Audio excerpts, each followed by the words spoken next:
unprecedented move, the U.S. has announced that it will release millions of barrels of oil from its reserves.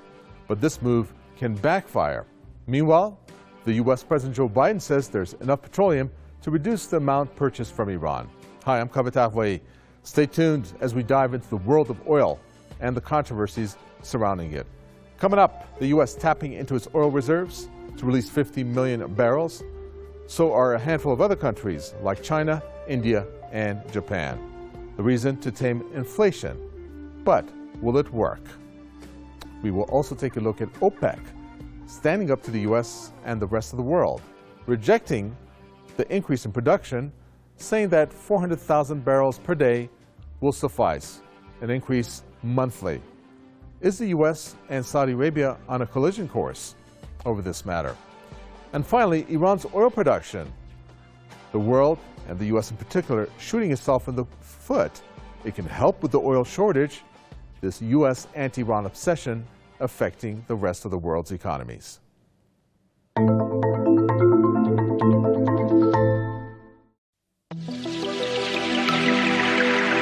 The United States, desperate to tame the price of oil. U.S. gasoline prices risen to a 7-year high. Average price, $3.42 per gallon. Naturally, the U.S. looked to OPEC Plus to increase production. But it got the cold shoulder, especially from Saudi Arabia. I think Japan, India, and the U.S. are seeking additional volumes. Am I correct? With regard to the U.S., yes, we've been having discussions at all levels. OPEC would not open its taps as much as the U.S. and other big consumer nations wanted. A modest 400,000 barrels a day each month, their commitment. So yes, we will keep the 400 on a monthly basis. We will review in December. We kept our window open for review. The U.S. was now in panic mode, so it did what should be done in an emergency situation. The release of 50 million barrels of oil from the Strategic Petroleum Reserve SPR to lower oil prices, to be done in parallel with other major energy-consuming nations like China, India, the UK, Japan, and South Korea. Now that the U.S. has decided to release 50 million barrels from its SPR, and there will be more coming from other countries, the question is, OPEC has basically planned to increase production by 400,000 barrels a day each month. They've been doing this for quite some time, and they plan to continue it into the new year. But this was seen as not nearly enough supply by the Biden administration, also by India and Japan. The question is, will OPEC react negatively to the SPR release and decide to curb its planned increases? And all the indications we're getting right now say no, that OPEC is planning to continue with its moderate increases in production.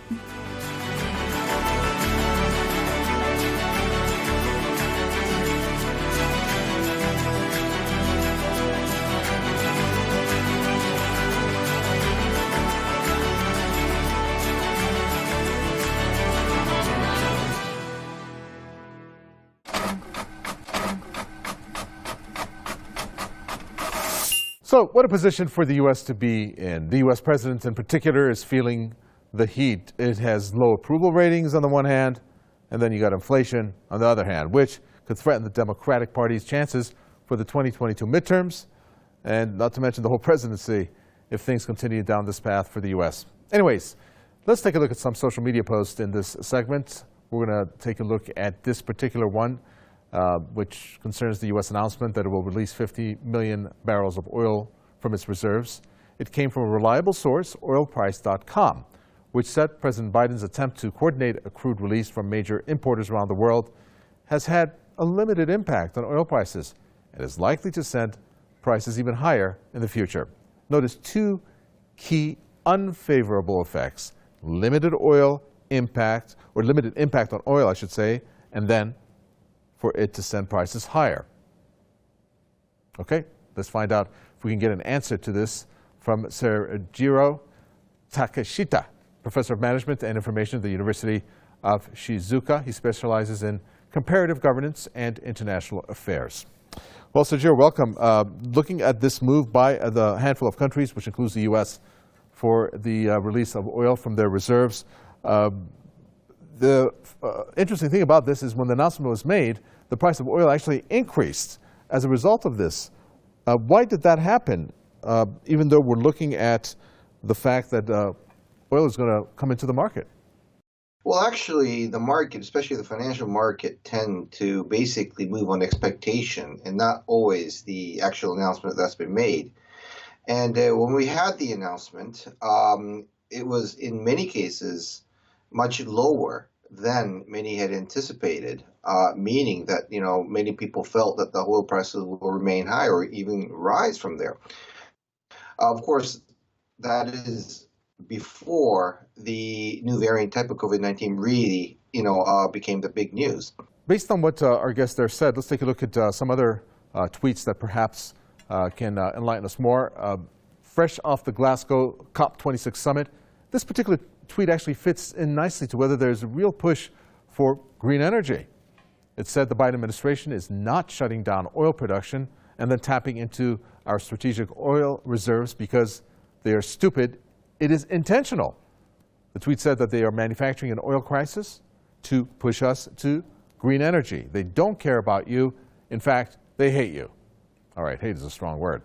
Well, meanwhile, there's a solution that is staring the U.S. and the world right in their faces, particularly the U.S. President Joe Biden, and that is Iran.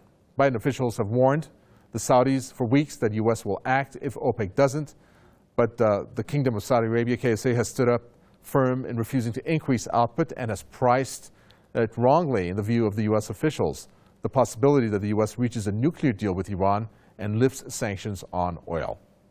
Well, this is while the U.S. president made an outrageous claim just recently, which goes against the reality that is out there, that there's a shortage of oil and gas.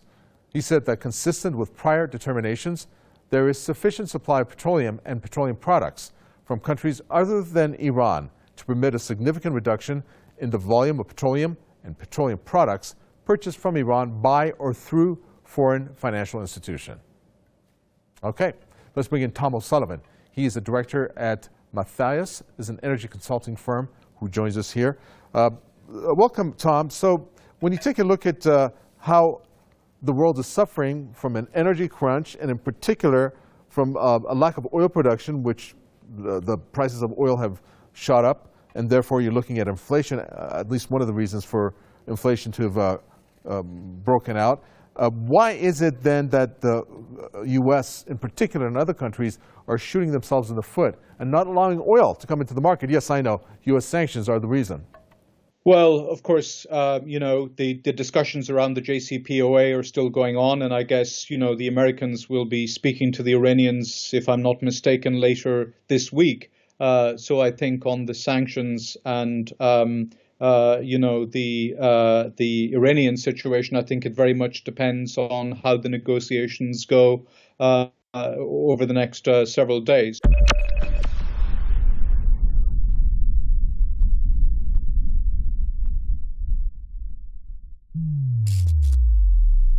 It's time now for our Info News section of the program, economic news from around the world, which caught our attention from this past week.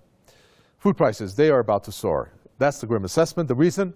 A worldwide shortage of nitrogen fertilizer. Believe it or not, this time around, this is what's going to affect next year's food prices. Now, the global prices of nitrogen fertilizer are at their highest levels in over a decade. The crop nutrient sales amounted to $53 billion last year. Prices are at least 80% higher so far this year. That's according to Argus Media. So obviously, food prices are going to go up naturally as a result. On to electricity availability. That's the next topic of our next piece. It's more of an information piece of news, actually, more than anything else. I mean, did you know that 1 billion people lack access to electricity worldwide? The entry that caught our attention went on to say that solar power can help. It used Africa as an example, that many African countries simply lack transmission infrastructure to accommodate solar and wind installations. So somebody should get on the ball and make sure that the infrastructure to provide the access is done. Next up, U.S. wage inequality. Another example of it, this time at a franchise in the U.S. It's called the Dollar Tree. The store is that at this point used to sell their items for $1. They can no longer do that. The Dollar Tree CEO, however, made $10 million last year and has blamed inflation for the price hike of the items to $1.25. Dollar Tree made over $1 billion in sales, giving its CEO over $10 million and paying workers as little as $8.32 an hour. All right, finally, Canada's children poverty is our final topic, where there was a grim assessment made of children's poverty in that country. More than 1.3 million Canadian children, or 17.7%, live in poverty. That's according to an annual report that was issued by the Campaign 2000. It said that is a pretty significant number of kids who are suffering from harm and effects of missing meals, not having the right kinds of clothes, and parents who are working really long hours. Well, if you have a piece of news that you would like for us to cover, please send it to us. The links and addresses are on your screens now.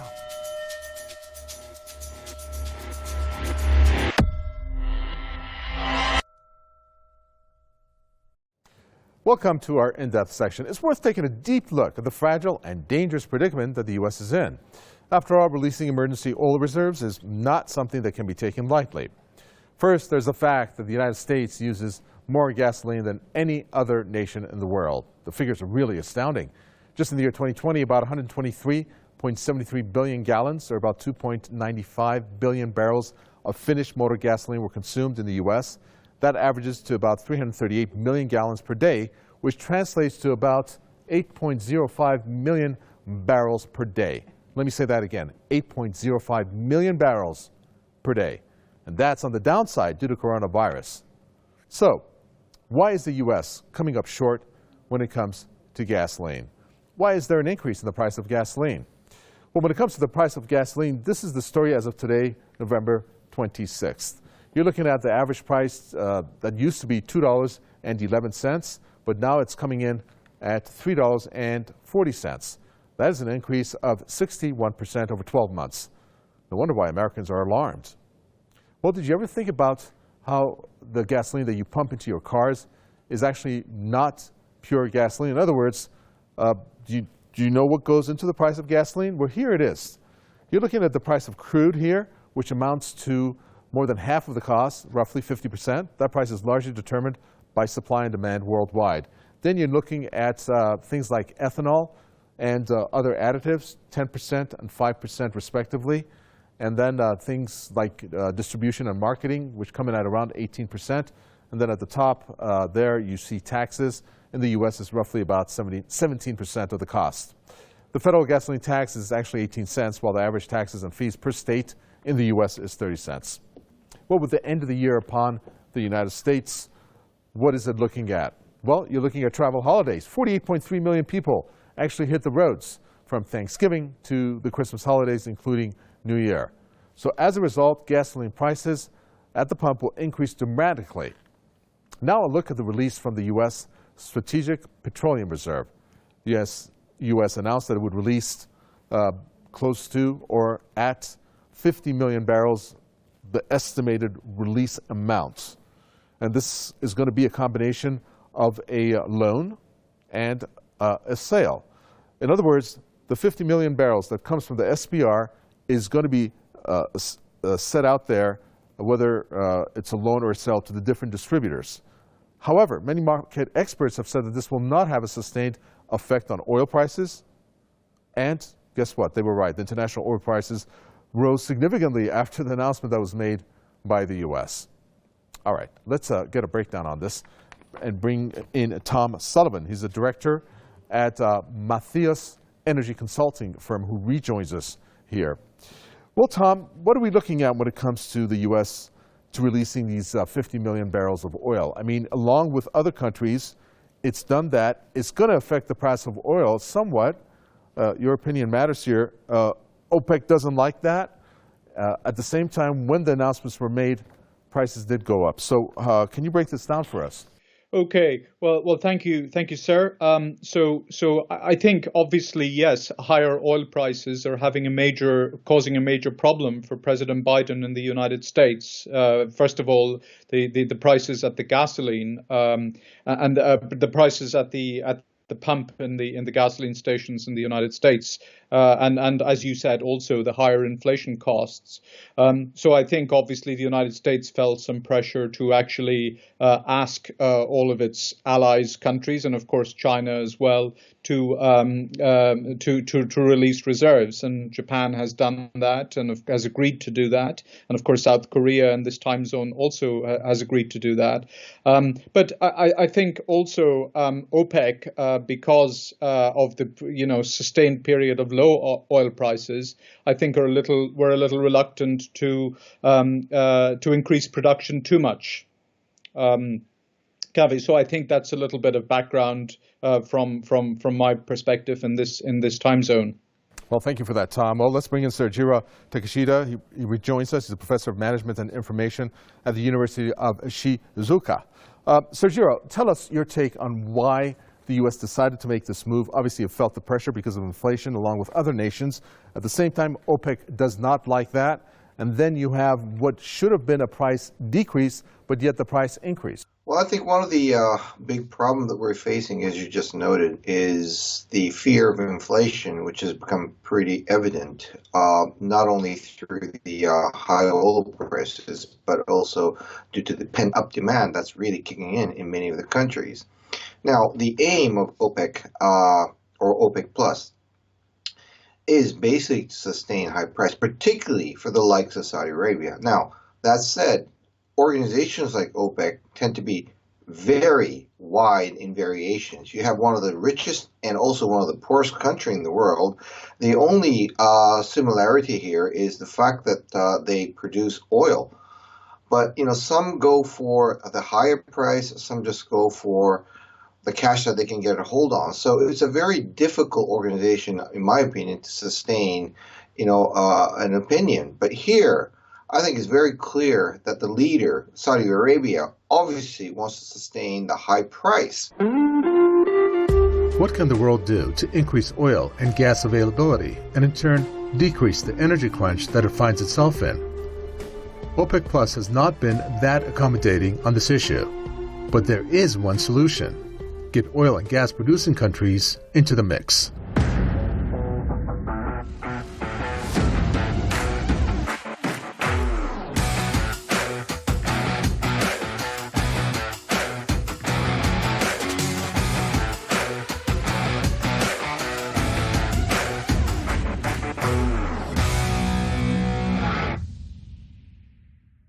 This is a chart that shows the largest oil-producing countries in the world. Notice numbers 1 and 3, namely Venezuela and Iran. Their proven oil reserves are astronomical. The problem? Both are under U.S. sanctions. And because of these sanctions, the rest of the world is suffering, even the U.S. itself. In terms of Iran, it is the 5th largest crude oil producer in OPEC in 2020. At the end of 2020, Iran accounted for 25% of oil reserves in West Asia and for 12% in the world. The EIA assesses that Iran's production could return to full capacity at around 4 million barrels per day if the United States lifts oil sector sanctions.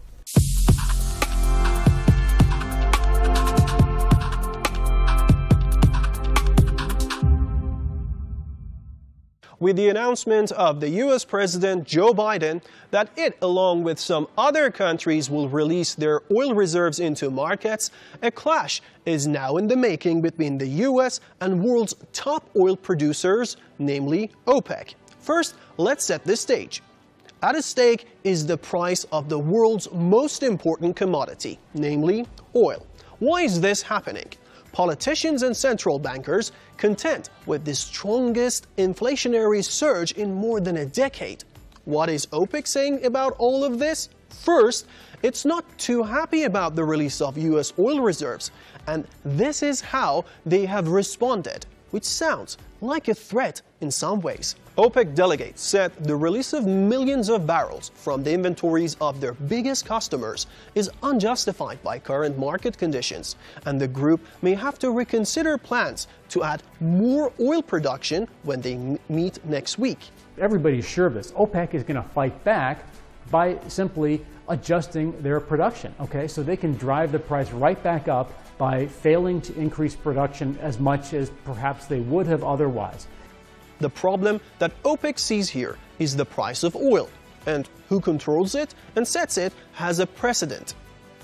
OPEC believes that it should determine what the price of oil should be, based on the demand and conditions that affect the price of the precious commodity. But herein lies the problem. The US believes that OPEC should increase production to offset the price and lower it. But OPEC disagrees. Why did we do the 400? Keep in mind, I think you guys have a good memory, Out of sheer responsibility, we brought an advancement to the whole 5.8. Let's not forget the 5.8 million was out there to be dealt with beginning of May 22. Out of sheer responsibility, we brought the whole thing earlier, and that's why we have signed up to the July agreement, 18th of July agreement, where we will bring the 400. One of the fallouts from this is the Saudi-US relationship. The strained relationship between Washington and Riyadh is showing itself. This has been especially noticeable with the way Joe Biden views or doesn't view Mohammed bin Salman. There are headlines like these, which imply the high oil price is driven by Mohammed bin Salman and the uncozy relationship, or lack of it, that exists between him and the US President Joe Biden.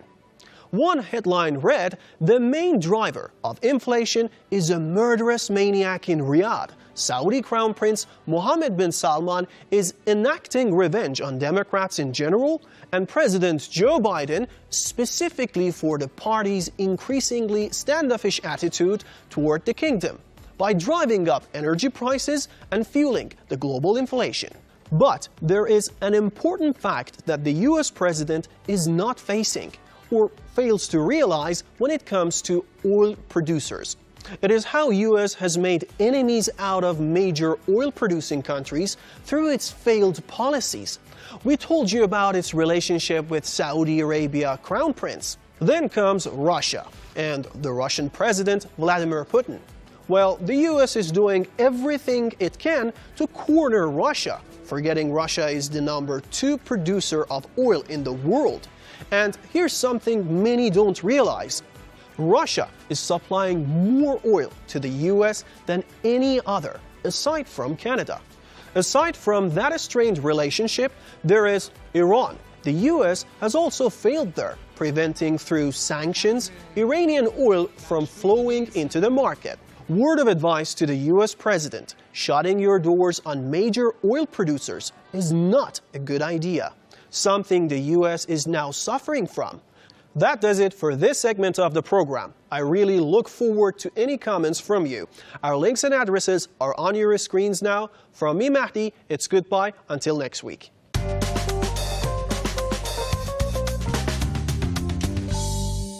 The future price of oil in the near and in the short term is actually something that's in the uncharted territory. It's hard to gauge what's going to happen.